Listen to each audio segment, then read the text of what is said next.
pitch right now. It's in the back of your programs, and it's called the Masculine Wilderness Podcast. And he interviewed Rebecca Bender on there, and Andrea Hines, who was the video clip in Justin's presentation, and many, many more to come. So that's my plug for the podcast.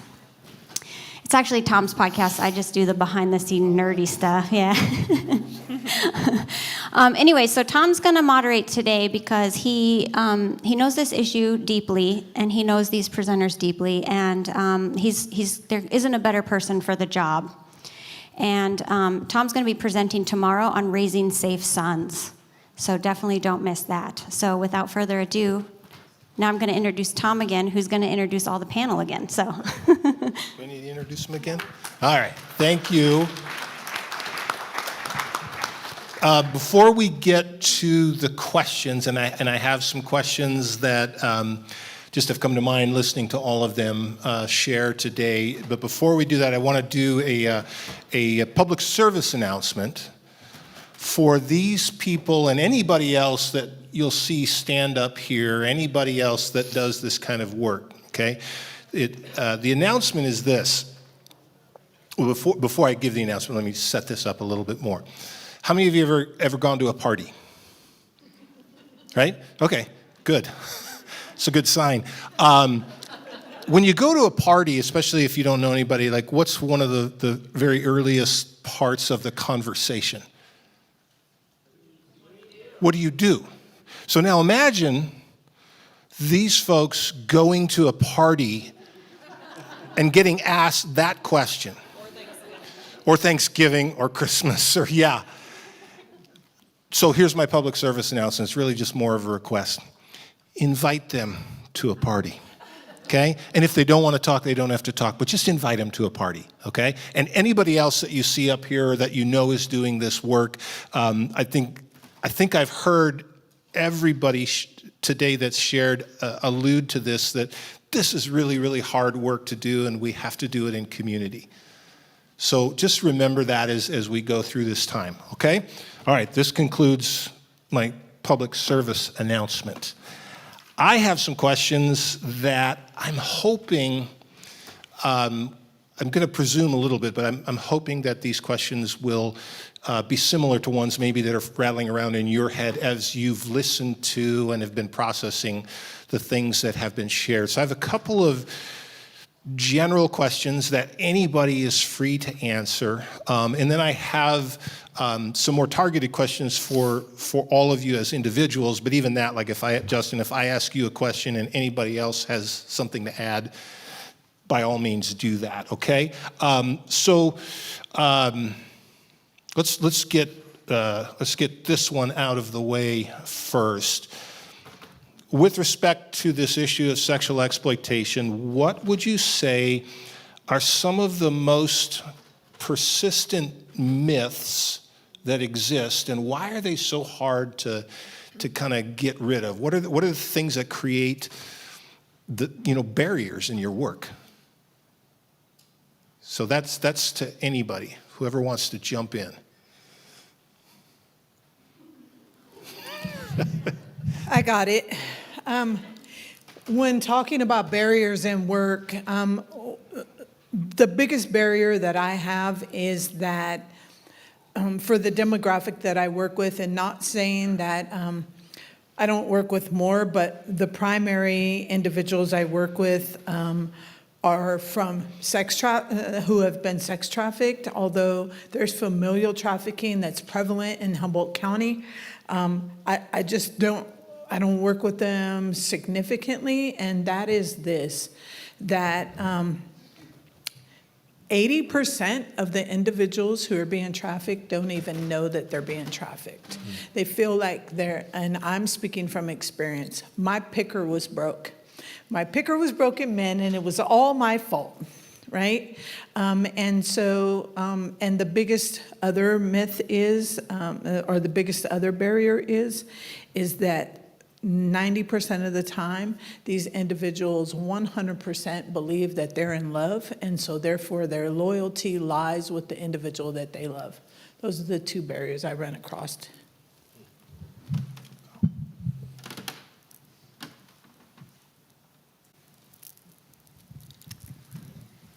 think can you hear me?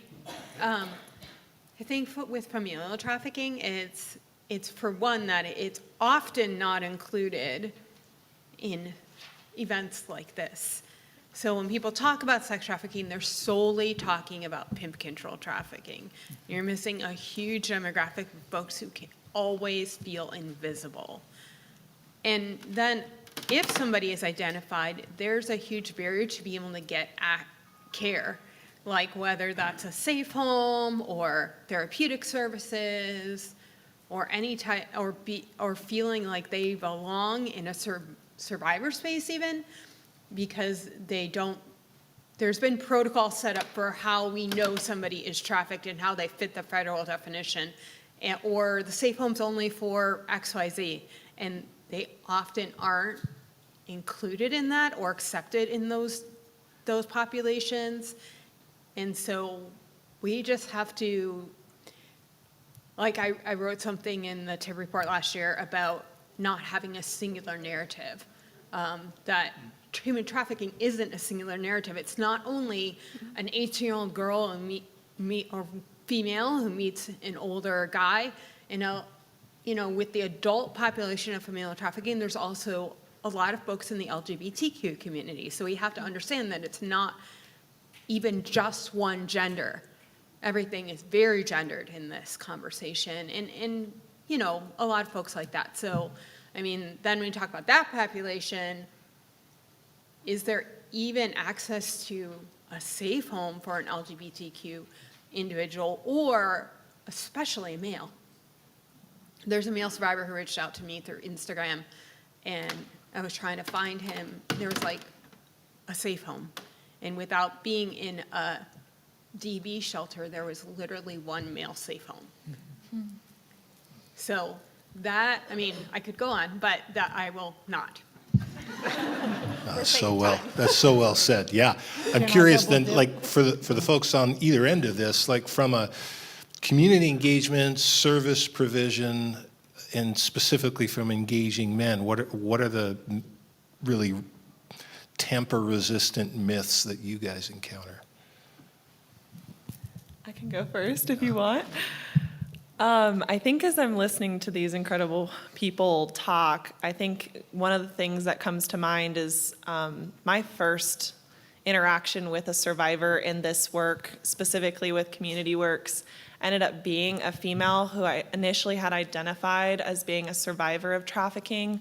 We had provided her and her daughter so much support and so much resources and so much advocacy work and safety, including hotels and safe phones for months, only to find out that female that we were supporting was actually trafficking her own daughter and was able to manipulate our resources and support, unfortunately. And for me, that was a really big eye-opener for me in this work to understand at an early stage that females make really great traffickers and that males are victims of trafficking as well, and to not just have a standard or a quick identifier that because females come forward. Of course, we always come from the first standpoint of we believe them, we trust them, until that, of course, changes. But I think that's important to lift up, that was something that came to light in my work. I'll just briefly add that the myths/barriers that I come across are, since I'm trying to engage men, is I can't participate in this work because I looked at pornography. And so that is a barrier. It's less of a myth, but that is a barrier. Maybe the myth is that there are some men out there that have never looked at pornography. That's the myth part? That's the myth part. Okay.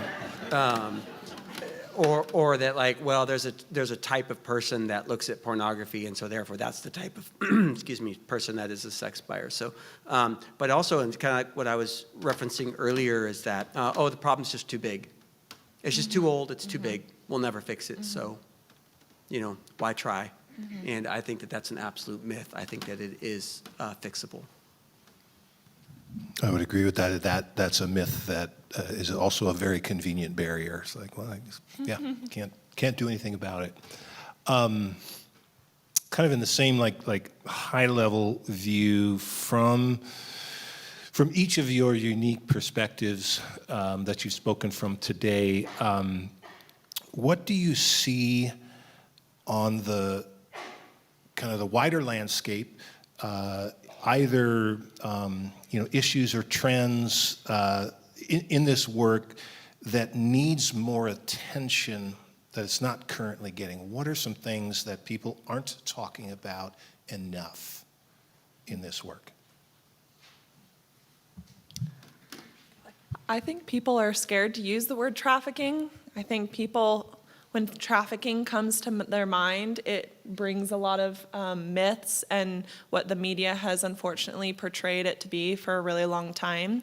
And so, at least from the work that we provide in advocacy, it's really using the word, giving strength behind the word, giving strength behind the movement to say that it's not going to take 1 or 5 people, it's going to take a whole community to really bring change and change over years and years of time.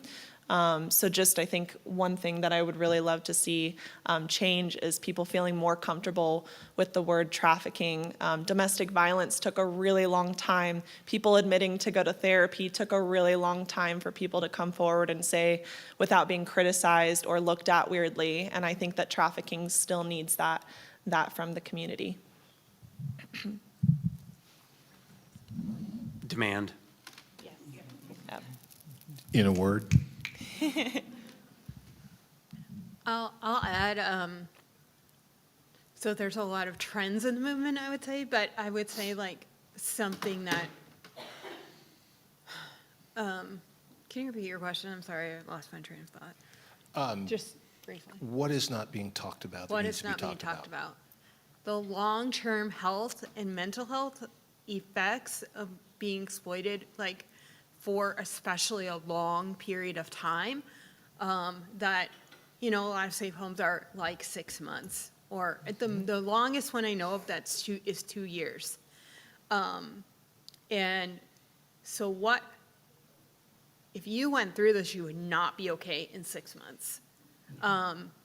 And so like. Or even 2 years, right? Or even 2 years. I mean, it's been a long time for me, and I'm still in therapy. I mean, I'm fine to say that because I think we all should be in therapy.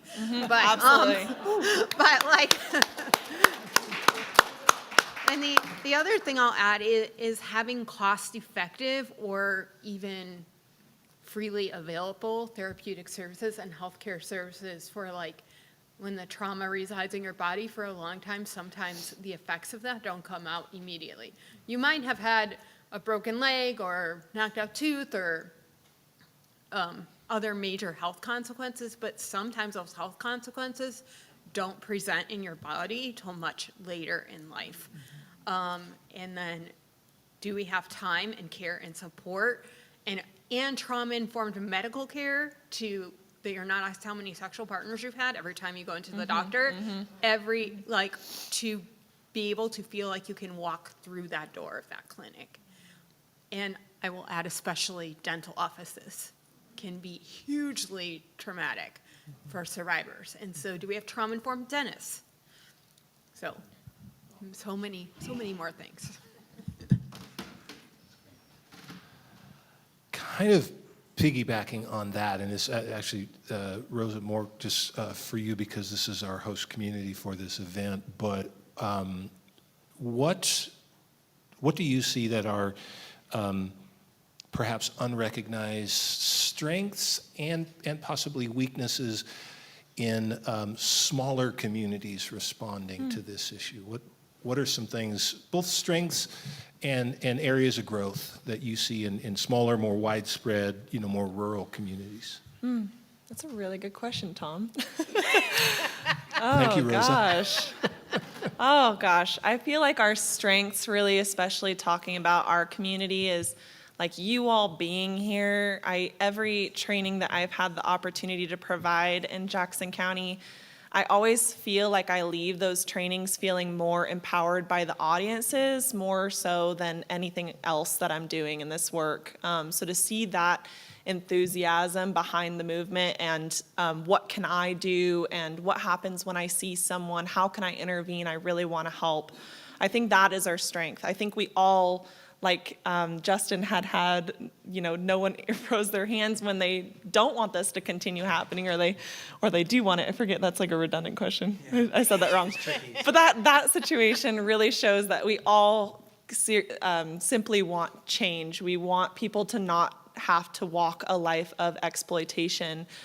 We want them to be provided with support at every door, at every open door, to every facility that they're going to intersect with, medical offices, dental offices, law enforcement, Department of Human Services. I could go on, but just every agency really being a part of this is what's necessary. And in terms of weaknesses, I don't really like to talk about weaknesses because I feel like I'm just strength focused, but I feel like weaknesses is maybe just ignoring the issue and saying that it doesn't happen here, because really we're not going to be able to make a difference if we ignore the issue or pretend it's not here. So I guess I'll leave it with that. Yeah.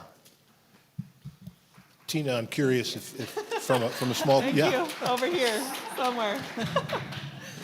So I just want to give Oregon and Jackson County a round of applause, if you guys can help me. Yeah.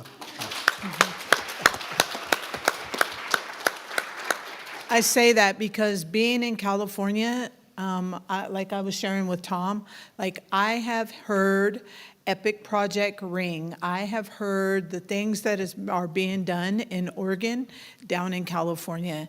And one of the major things that I feel is a strength is I continuously hear how they're using survivor voices, how they're consulting survivors, how they're including survivors. Oh, well, I could do this. And I'm not going to throw any other state or county underneath the bus, but not everyone's doing that. Yeah. And so I just want to say kudos to Oregon and Jackson County.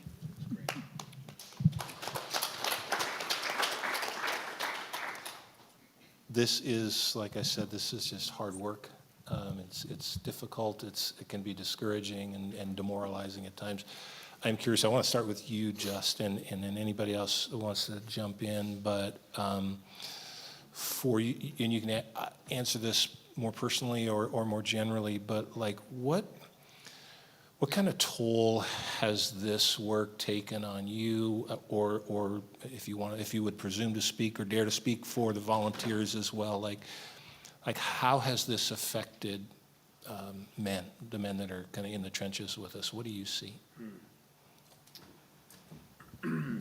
That's a good question. I'm tempted to answer the question in sort of the 30,000-foot level of what I see professionally, but it's probably because I'm often afraid to talk about it personally, which means I probably should. And I was just talking about this with my new friend Keenan. Yes, that I struggle with anger a lot. And there's a background story there, and oftentimes I was allowed to be angry when I was using my anger towards a good cause, and this was certainly that, and I wasn't feeling good about it, and I certainly was not being effective, and doing this work has been, the personal effect on me is that I've had to kind of confront that anger and that steady, not explosive kind of in the moment, but that steady drip of cynicism that just erodes hope. That kind of anger that just robs your soul of being able to see what is good in the world. I remember having days where I would just beat a Tom, like one of our decoy numbers wasn't working anymore, and I did some research as to like what happened to that number, and I found that some buyers were posting on a forum about the work, about like, I called these guys and I called this decoy and I talked to these random guys and what was that? And then all these buyers started chiming in about what they, like with just visceral, like, well, who are they to tell us that we can't do A, B, and C to whoever we want to? And they were really explicit and specific and graphic with what A, B, and C was. And I was just like I just remember that day so surreally, and it was like 10 a.m., and Tom's like, go home, take the day off. Yeah, you were done.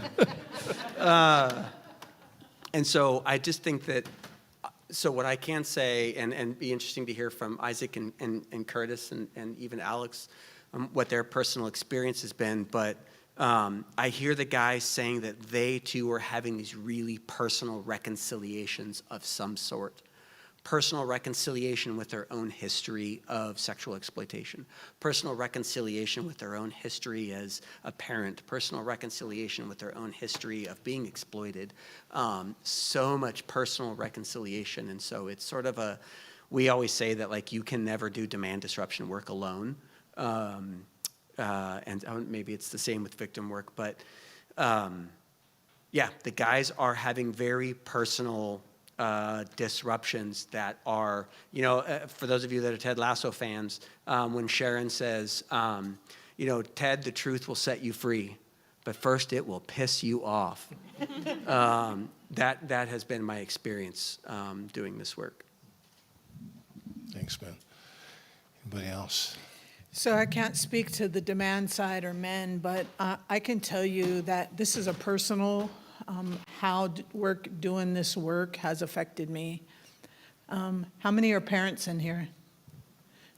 How many are harder on their own kids than they are somebody else's kids? Okay. So this work has caused me not to be compassionate with my own family members that I see displaying red flags. This work has caused me to ignore the warning signs when my son was on the verge before he committed suicide, right? Just as recently as last night, I got a phone call that my niece was in crisis and running around in Eureka, and my response was, leave her. But had that been somebody else calling me, I would have got in my car and went and found them. And so I only came to this realization last night. Like, if that would have been somebody else, I wouldn't have said that. And so I'm harder on my own family than I am anyone else. And so I'm taking a look at that, and I'm being transparent, and I'm speaking it out so that I can take accountability for that. Thank you.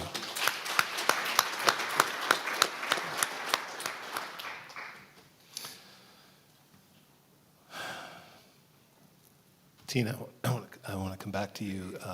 You said some things when you shared earlier that I found personally just very profound and so full of wisdom. You talked about planting seeds. And I'm going to start with you, but and we can go to anybody else that feels like they have something to add. And I love that picture of planting seeds because that's life-giving, right? So much of what we're dealing with is, eroding life, but this is preemptive life-giving activity. What seeds should we be planting in the culture of boys? The seeds that we should be planting in the culture of boys are that they are the caretakers of women, that they are the caretakers of their siblings, that they are responsible and accountable to be vulnerable and show emotion, that it's okay to do that. They don't have to be like, don't you know who I am? And so those seeds of vulnerability in a good way are the seeds that should be planted in boys.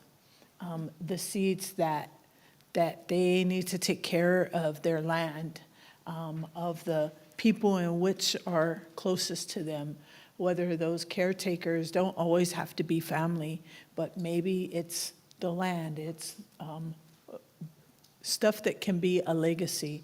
I know that when I spoke about who my grandma was, I heard many people in here say, yes, they knew who she was. And I only hope to leave a legacy like that. And so the only way we can leave legacies like that is by planting seeds. Mm-hmm. Absolutely.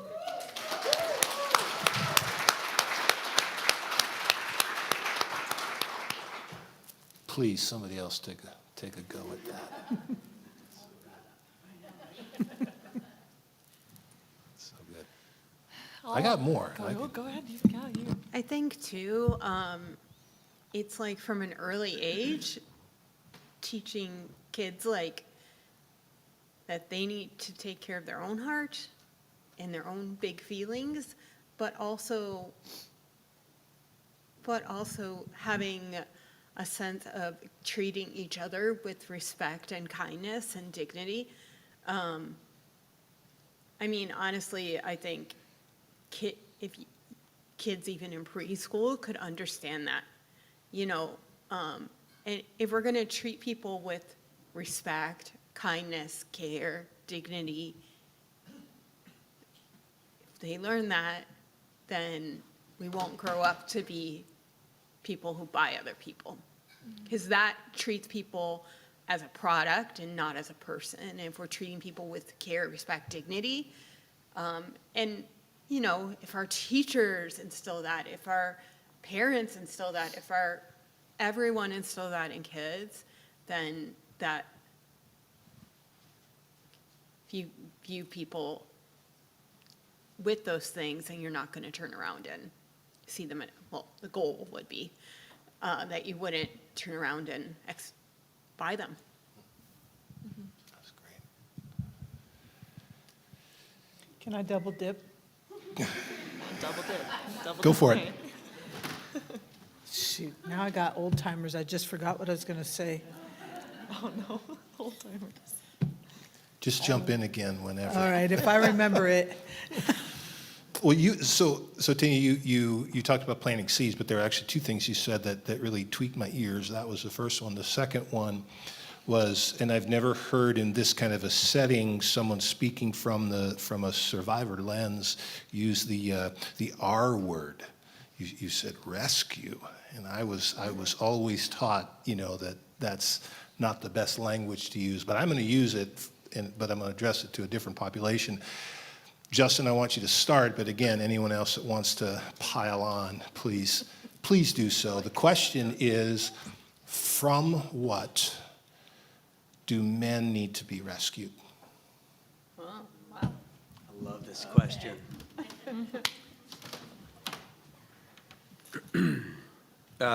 Men need to be rescued from this absolutely ridiculously unhelpful idea that we are narrowly defined by what we conquer sexually, professionally, and financially.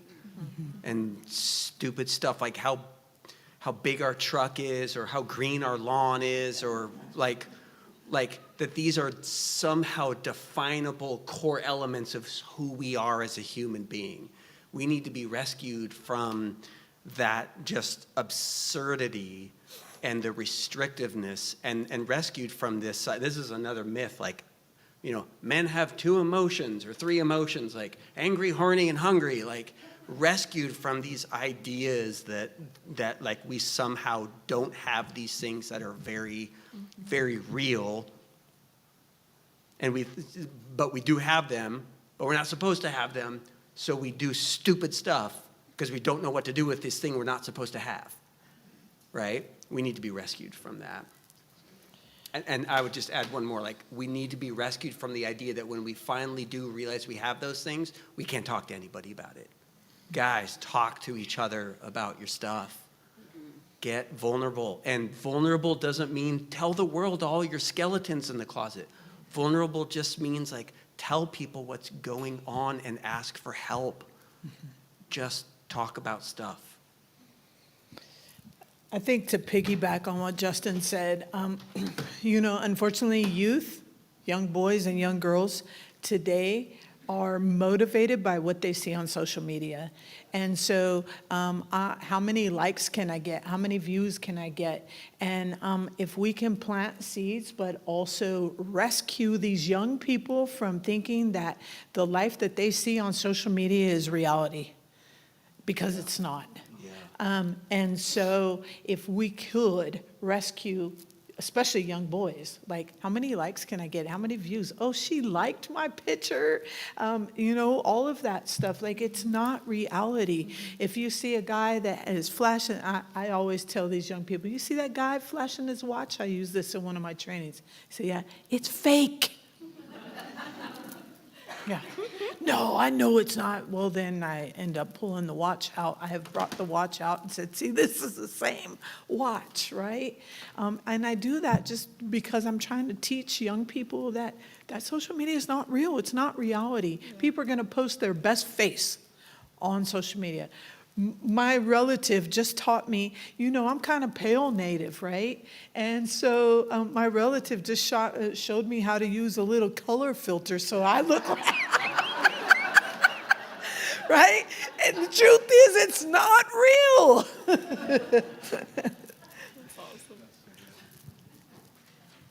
Can I recommend that this is a subversive thing that just came to my mind? Let's start talking about how we need to rescue boys and men, and less about using that language addressing survivors. Because there's a huge search and rescue mission that needs to go on. So let's start talking that way.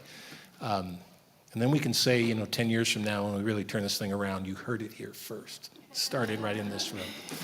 I want to go to Christine real quick. Lauren, how are we for time? Just want to be respectful. 12. Oh, perfect. Okay, good. All right. So, Christine, you said half of U.S. trafficking cases, you use that statistic, or close to that, are familial. Mm-hmm. Who are the buyers, and are they different, like from what you see than like the guys that were calling us today? Like, Yeah. Is it a different population? So a large segment of those would be people who are pedophiles or prefer children. I mean, I know it's a little hard to hear, but like I said, the reality is that there's no mistaking a child as a child. Yeah. And I mean, there are adults who are trafficked as well by family, but that's the case. Sometimes people will be at an event and there'll be some preferential, maybe they're not solely, but most adults, they would feel comfortable buying sex from an 18-year-old, 17-year-old, 16-year-old, 25-year-old. That same random person who would see an ad, they're not going to be comfortable if they walk in and it's a 5-year-old. But a lot that's what it is. Or there are underground kind of, this is the dark web sort of situation. It's not your typical someone's on the street and the guy pulls up in the car or whatever. But who, there's parties for this sort of thing. Mm. There are brothels with kids only. So those type of people, they're not the same type of people that would stroll upon an ad or randomly see an ad and reach out and they're like, I've never done this before. I'm so ashamed to talk to you or whatever. And they're not looking for a relationship. It's dark. Yeah.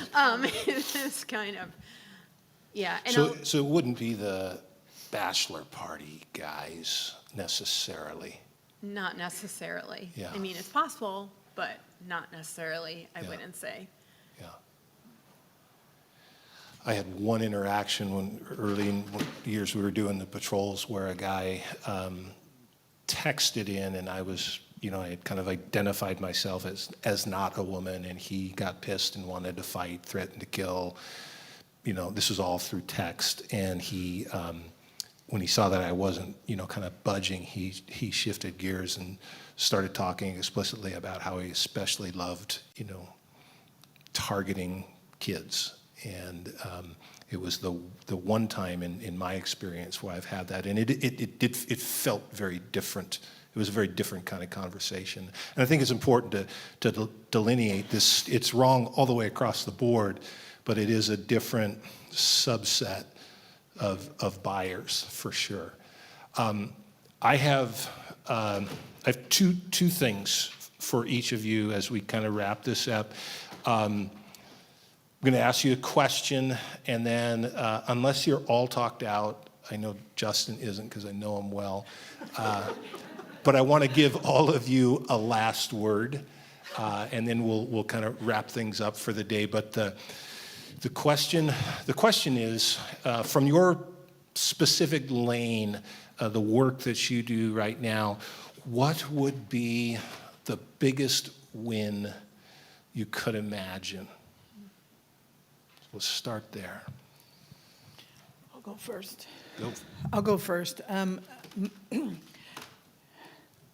For me, okay, let's just say that we're still treating the problem.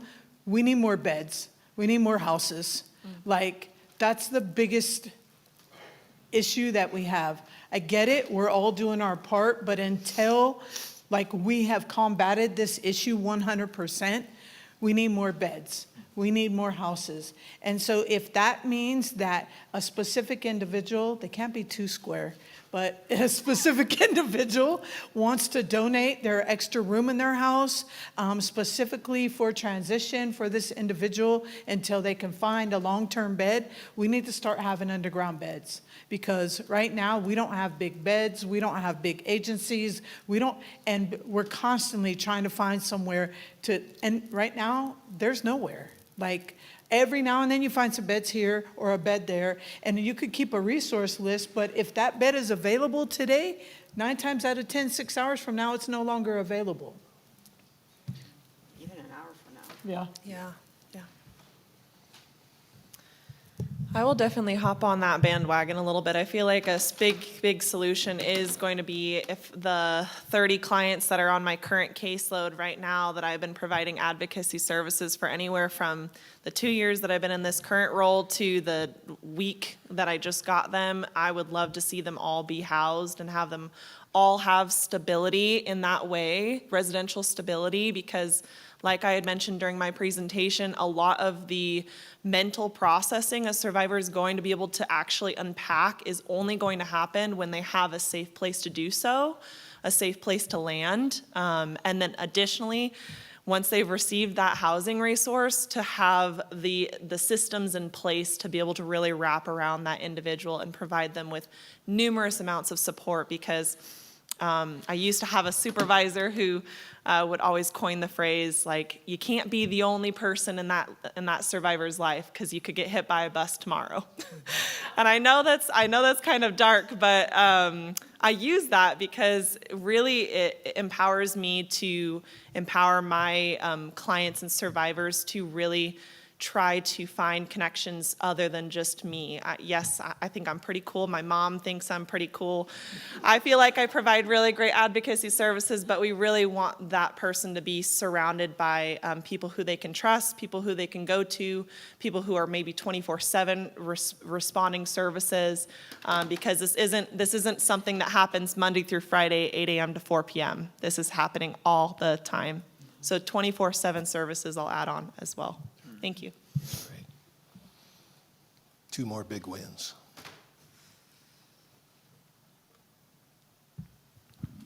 Gosh, there's so much to say. Like, I've been trying to think, like, what one thing do I say? I mean, yes to the housing. I think, so we have a lot of crisis agencies, and even, we have the national hotline, which I won't say too much on that, but all those things, so they can help you, and a lot of agencies will be like, we can help you if you're escaping your trafficker within 24 hours.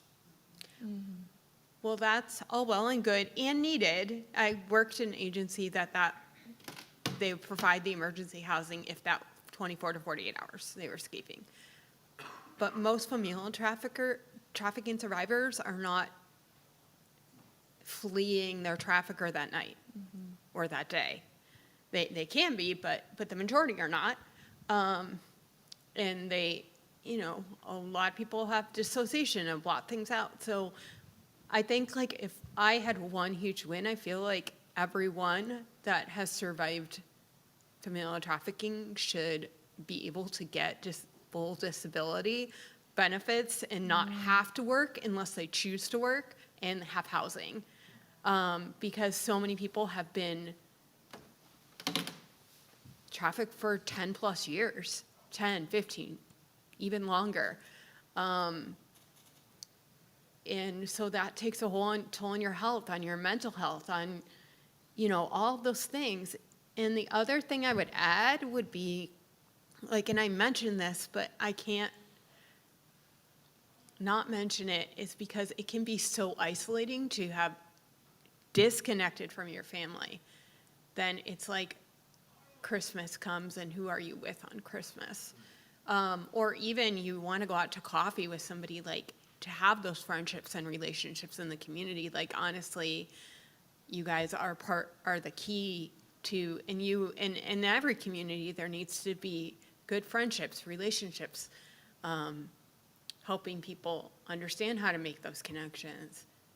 Is without, we're not built to be alone, so all of those things. But I think, if you look at the Maslow's hierarchy of needs, we need housing, food, knowing our basic needs are met. And if we don't have those things, you're going to spend all of your emotional energy worrying about that and not dealing with the trauma. And then, so I would say those two things, because the impact of the trauma is disabling.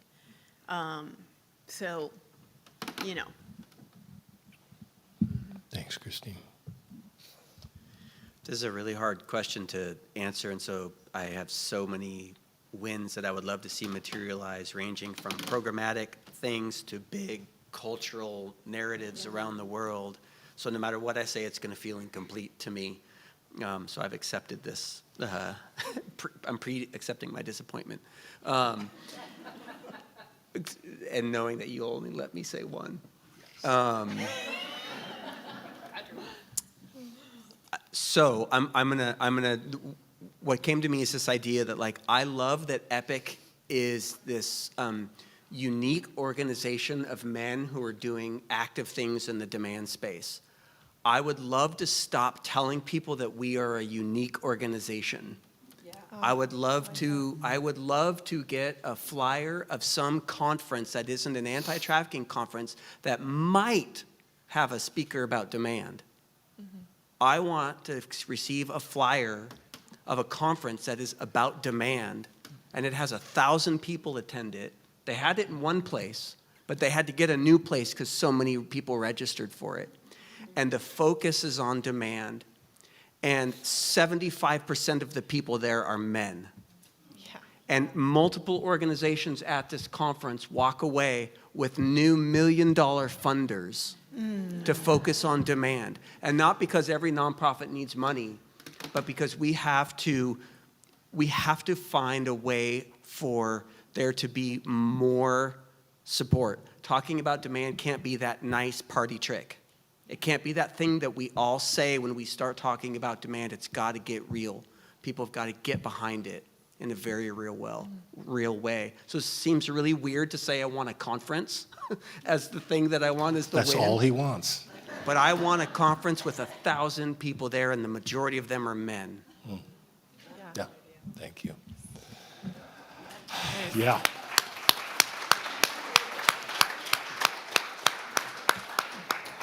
We are up here preaching to you, the choir.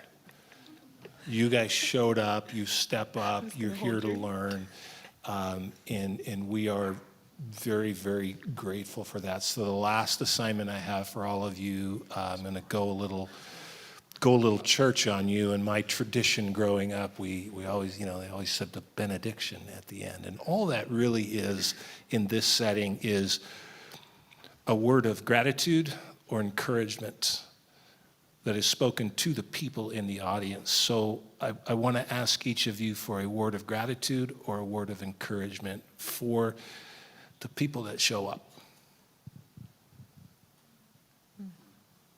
Yeah. You got your word?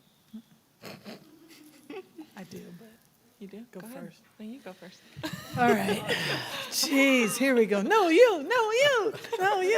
All right, my right hand man. Do you want me to go? No, we go. Man. Oh my God. She's got jokes. Okay.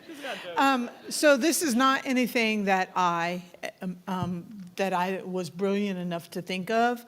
I once heard a pastor say that in religion, he wanted individuals to go deep and go long.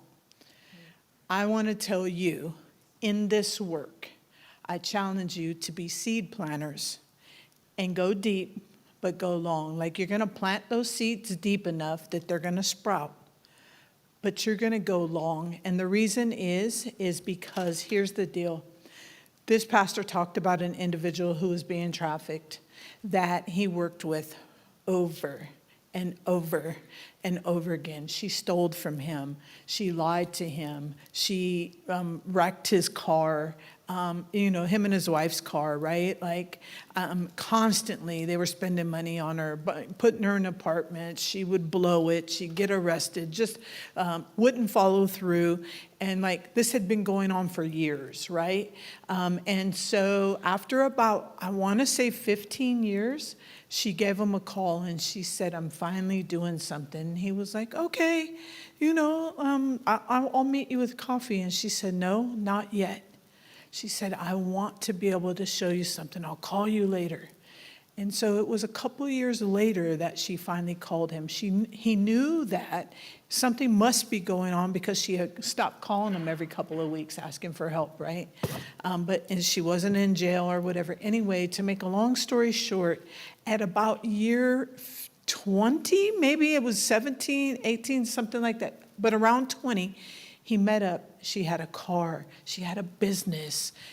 She had went to theology school and was able to start preaching. And she asked to tag team preach with him. And he said that was the result of him going deep and going long. That's awesome.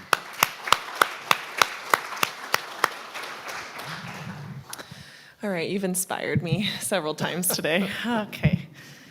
I feel like my takeaway and what I would love for you all to take away, and this might sound corny, but just to be kind, along with what she just talked about with planting seeds. You do not know who, in the line at the grocery store or at the post office or your neighbors or people in your communities who are dealing with demons that you don't see.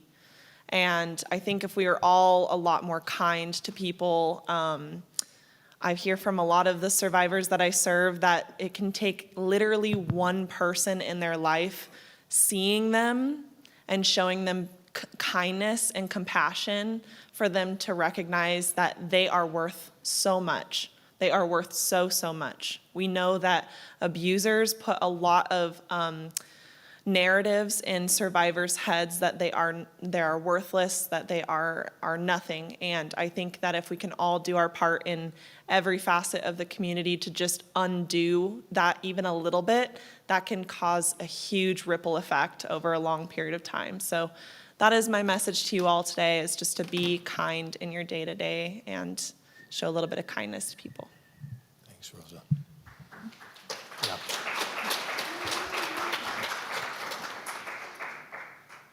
As I'm thinking about this, the first thing that came to my mind was just proximity.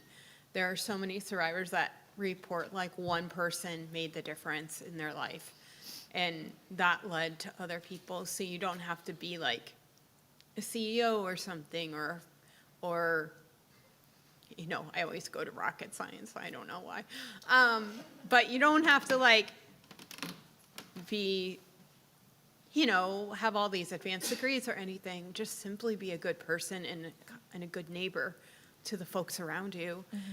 And then as I was sitting here thinking, God bless you, I've been really shaped by early, well, not early on, but like probably in my early 20s by Mother Teresa. And one saying that she has many things that she has said over time, but small things done with great love will change the world. So you may not think having a baby shower for that pregnant teen who family wants to disown them is invaluable, but it is. The having an extra space at your family table and a holiday, you might not think that's significant because maybe your family has always done that, but to the person that sits in that extra chair, it's beyond words significant because they'd be sitting alone if they weren't in your extra chair. So you may think it's a small thing because they were like, we had enough food anyways. But to that person who maybe doesn't have any family or doesn't have any safe people they can go to or anybody that's going to accept them, it's a really big deal, and it can make the difference between feeling hopeless and alone to feeling loved and valued. And I know you said one thing, but I want to say that that like knowing these good men really changes your view on men in general. Like not everybody's bad. Like knowing Tom, and there's other guys that aren't even involved with Epic that I know are just good, decent men, good fathers, good husbands.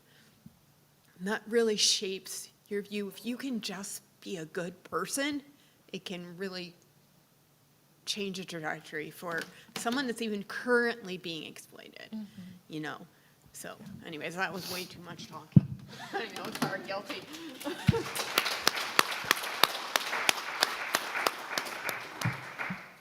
I feel grateful for the same reasons I felt gratitude earlier. I'm grateful for everybody who's here, but I'm especially grateful for the men who chose to come here today.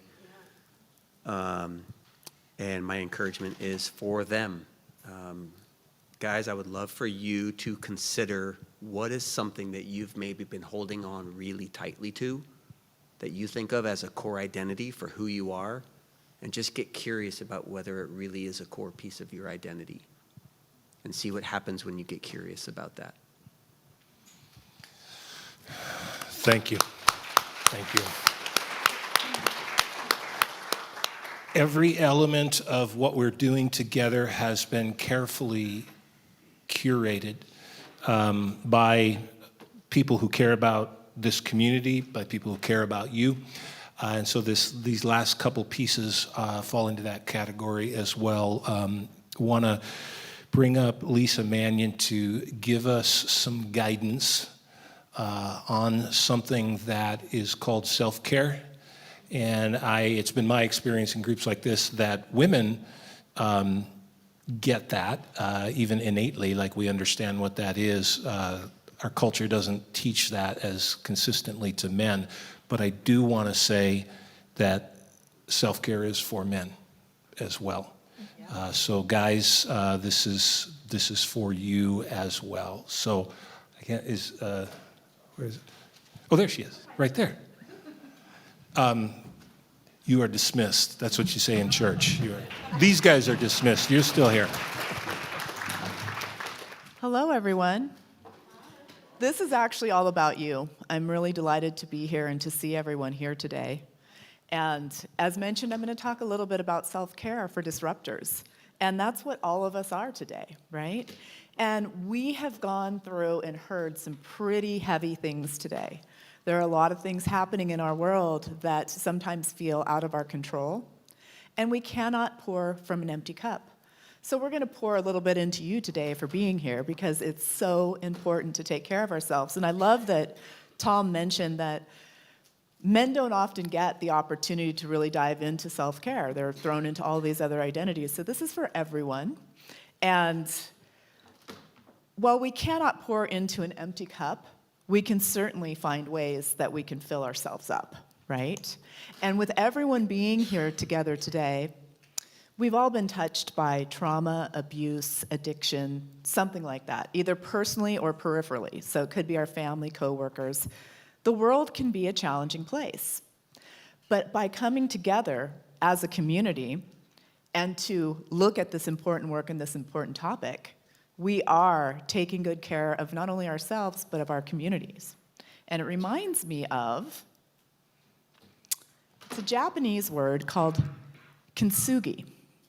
And it is the art of putting pottery back together with gold. under the premise that we can make something even more beautiful from something that has been broken or damaged. And today, each of you being here shows that you are committed to helping to heal the broken threads of humanity. And that just brings me to tears, and I want to thank each of you for that. So let's all just take a collective deep breath. Lauren had you take a deep breath earlier. Just relax, release your shoulders, breathe in through your nose and out through your mouth. There are actually many different types of breathing techniques that we could go into. We're not going to, but just so you know, it's super important to breathe.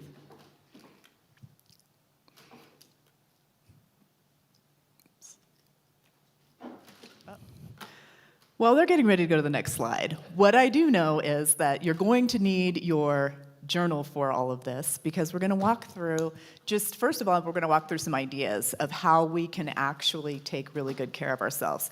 I want you to go home tonight and do something super kind for yourself.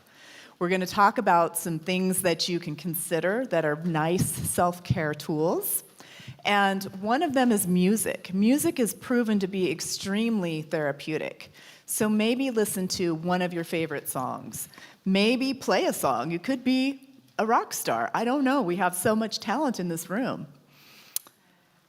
Also, nature. This is one of my favorites. Get out into nature. Do what you can to enjoy the outdoors. It will ground you, it will reset you, it will get your circadian rhythm going again, all of these things. And then, one of my favorites is hugs. We need 4 hugs a day for survival. We need 8 hugs a day for maintenance, and 12 hugs a day for growth. And I don't know about you, but I'm not getting that many hugs a day. So think about how therapeutic hugs can actually be for you. And finally, being present, and that's what each of you are doing here today in this room. It's so important to just take care and be present. Brings us to the next one, journaling, and that's what we're going to do. We're going to cue up some beautiful journaling music. We have some journaling prompts for you, and I want you to kind of go in and think about how today impacted you, and also what you can do for yourself this evening that will be a really nice treat. So we're going to cue up some music. We're going to play that while you're just journaling for a few minutes, and then I want you to think of one thing you're going to commit to for yourself this evening. Okay, so we're only going to take a few minutes to journal, but if we can start that music, that would be fantastic. Great. So think about, as a disruptor, what you're going to do to commit to yourself. What are you going to do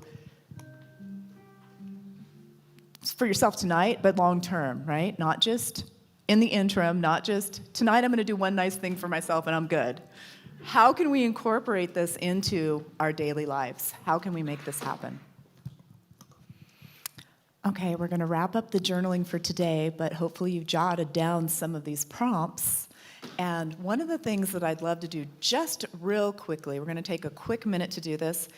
I'd like you to just shout out popcorn, one thing that you're going to do for yourself tonight to take care of yourself, for self-care.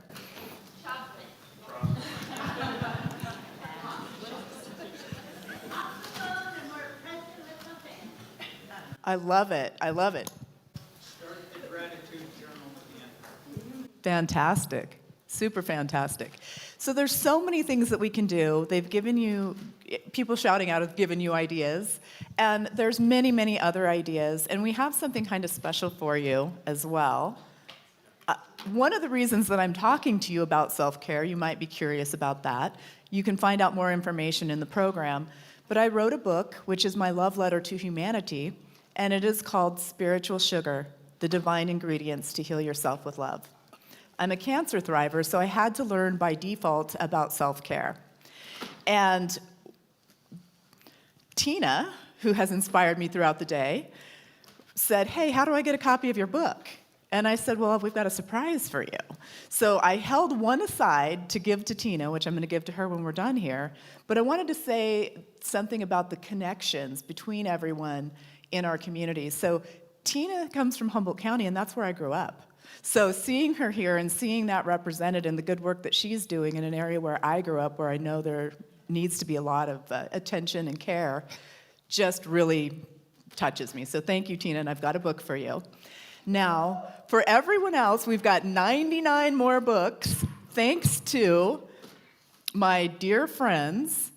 Oh, whoops, that was supposed to be up there. There's the book.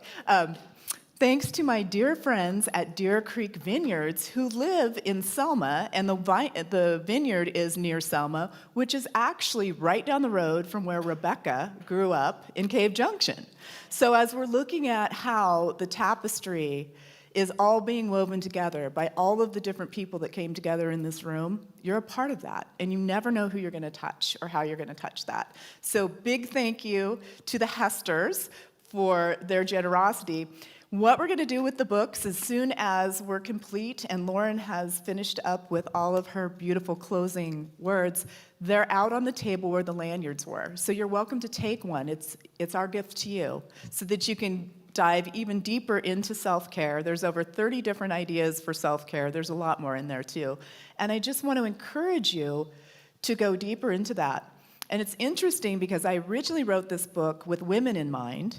And so when the EPIC project gentlemen were talking about how important it is for men to have self-care as well, I make sure that I address that in there too. Primarily I do work with women, but my editor was looking at it. She said, there's going to be some really good men that find this book. And I said, I sure hope so, and I sure hope it helps everyone. So I want to thank you all for being here. We had hoped that Wayne would be here to accompany me this evening with live music. Unfortunately, he was not able to make it because he became ill.